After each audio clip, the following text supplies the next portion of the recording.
Brian, you've got some great stuff.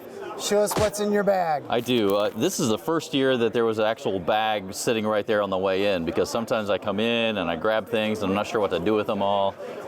So I started with a bag and a certain amount of cash, and did you spend all your cash? I did. When I get to the end of what's in my bag, that was going to be the reason, because I'm not really done. But I guess I am, because, you know. There's a cash machine there has in the bar. to, I know. But, you know, there kind of ended up being a theme. There are people that I have worked with in the past, or when I first walked in today, there were a lot of local records and Indiana artists. Yeah. So I like to go through those. I'm from Union City, Indiana, originally, which is the birthplace of the McCoys, who did Hang On Sloopy, and went on to do, you know, Rick Derringer and a lot there. So I had worked with Rick Derringer a while back on some documentary work, where he explained to me that at WING in Dayton, Ohio, is where they were discovered by a band called the Strangeloves. And so I had never seen an album with WING on it, and it turns out that Hang On Sloopy by the McCoys is actually on the album. So had to have a copy of that. That's a good one. And today is my wedding anniversary. Well, happy anniversary. And, you know, I guess it shows that the marriage is going well when you can go to a record show on the day of your anniversary and that be okay. Well, you'll be available for dinner. Yes.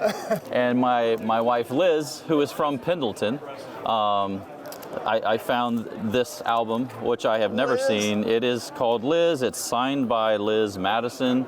I don't know who she is or was, but this was recorded live at the Pendleton Correctional Facility. So that's a great cover, it's too. Very interesting. And there was a bonus 45 stuck in the back. Oh my gosh. So had to do that. And that's the only vinyl that I bought today, but I love a lot of the other formats, and it kind of makes them stand out at a record show when you find cassette tapes and 8-tracks.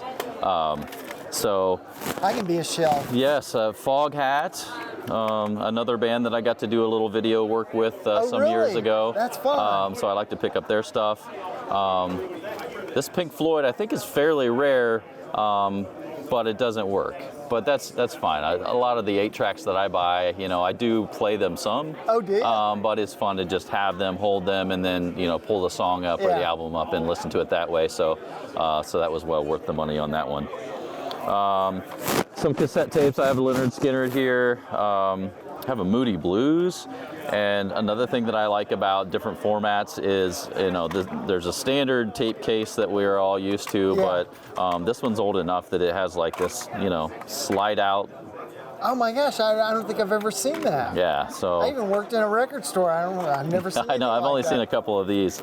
And then some soundtrack. I'm a James Bond fan, so I have some soundtrack cassette tapes. I had been collecting those on vinyl, but now it looks like I'm started collecting them on cassette tapes. So yeah, it's funny how the cassette world is making a comeback too. Yeah, I've enjoyed it, and I have some of the old, you know, my original Ghetto Blaster boombox, and then I've picked up a few others that play tapes. And when I worked at the Indianapolis Motor Speedway for a bit, they would occasionally get rid of old format players, and so I have a cassette tape player that belonged there. It's really high quality, and so I can play tapes there and not worry as much about the tape getting chewed up. This is Rock Archives from Entertainment Weekly magazine.